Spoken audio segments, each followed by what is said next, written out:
दोस्तों, आज की कहानी है सबसे बड़ा पुण्य। एक राजा बहुत बड़ा प्रजापालक था। हमेशा प्रजा के हित में प्रयत्नशील रहता था। वह इतना कर्मठ था कि अपना सुख ऐशो आराम सब छोड़कर सारा समय जन कल्याण में ही लगा देता था। यहाँ तक कि जो मोक्ष का साधन है अर्थात भागवत भजन, उसके लिए भी वह समय नहीं निकाल पाता था। एक सुबह राजा वन की तरफ भ्रमण करने के लिए जा रहा था कि उसे एक देव के दर्शन हुए।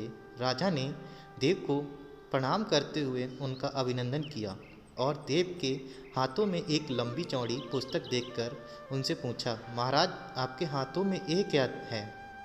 देव बोले, राजन, ये हमारा वही खाता है जिसमें सभी भजन करने वालों के नाम हैं।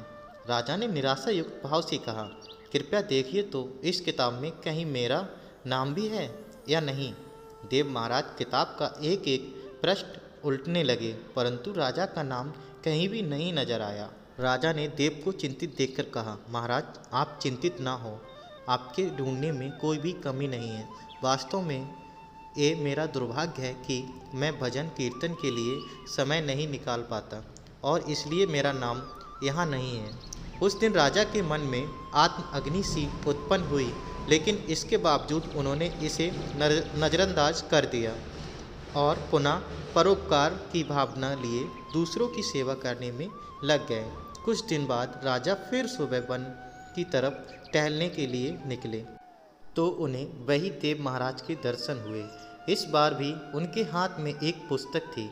इस पुस्तक के रंग और आकार में बहुत भेद था और यह पहली वाली से काफ़ी छोटी थी।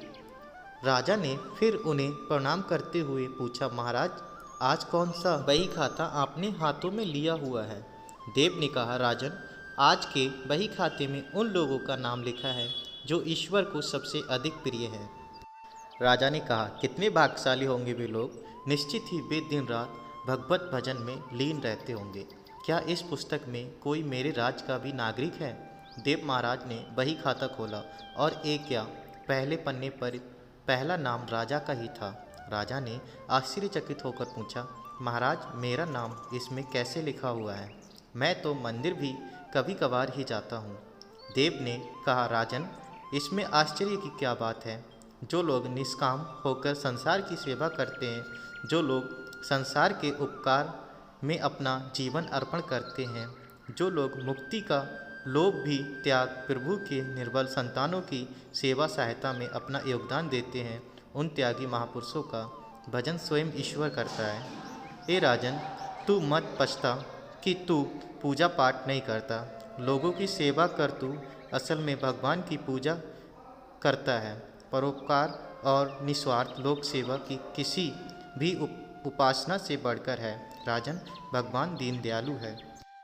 उन्हें खुशामद नहीं भाती बल्कि आचरण भाता है। सच्ची भक्ति तो यही है कि परोपकार करो, दीन दुखियों का हित साधन करो।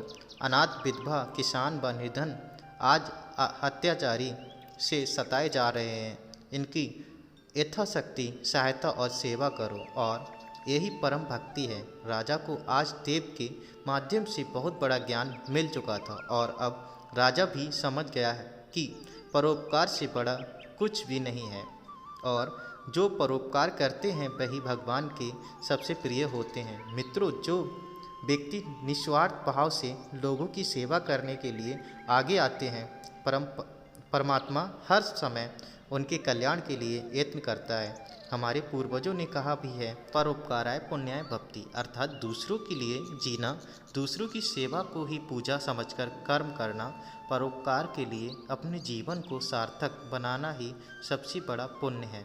और जब आप भी ऐसा करोगे तो स्वतः ही आप वह ईश्वर के प्रिय भक्तों में शामिल हो जाएंगे। साथियों, कहानी कैसी लगी कमेंट बॉक्स में जवाब दें। चैनल को सब्सक्राइब करें, वीडियो को लाइक करें।